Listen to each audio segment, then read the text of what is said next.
Sa bawat komunidad, may mga batang tahimik na nagdurusa. Sa likod ng cellphone, sa online chat at maging sa loob ng sariling tahanan, nagkaganap ang mga krimen tinatawag na online sexual abuse or exploitation of children at child sexual abuse or exploitation materials. Magandang araw sa inyong lahat.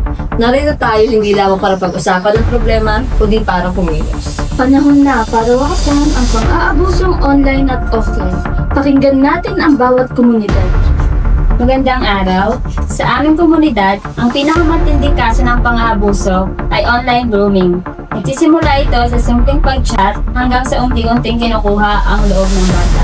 At hindi lang yun, dumadami na rin ang kaso ng live stream exploitation kung saan pinipilit ang mga bata na gumawa ng hindi tama kapalit ang mga pera. Upang malabanan ang mga ito, may ilan kaming solusyong inihanda. Una, digital literacy seminar para sa magulang at kabataan. Ikalawa, ang parental controls tulad ng mga screen time limits, restricted apps at saka mga content filters ng mga gadgets sa mga bata.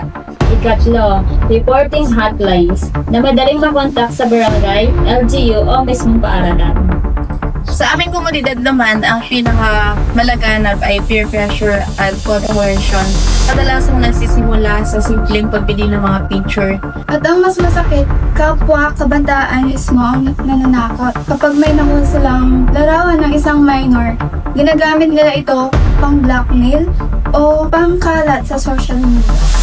Narito ang mga solusyon na namin ipatupad. Una is school-based awareness campaigns tulad ng Think Before You Click upang turuan ng kabataan ng digital responsibility. Ikalawa, peer support groups. Para sa mga nabiktima, safe space ito kung saan sila ay makakahingi ng tulong at pwedeng magsalita. Ikatlo, awareness posters na nagpapakita ng malinaw na resulta ng digital bullying at photo coercion. Sa aming komunidad, mas masalimuot ang problema dahil nangyayari ito mismo sa loob ng bahay. Kadalasang gumagawa ng krimen ay hindi estranghero. Minsan pa nga ay mismong yaya na pinagkakatiwalaan ng pamilya. Sa likod ng hindi ng yaya, may itinatagong kasamaan.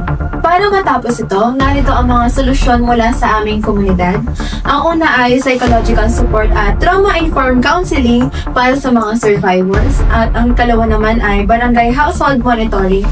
At ang ikatlo, pagbubukas ng safe spaces para sa mga bata, mga drop-in centers kung saan ligtas sila habang wala ang mga magulang. Tayo ang kanilang lakas at protection.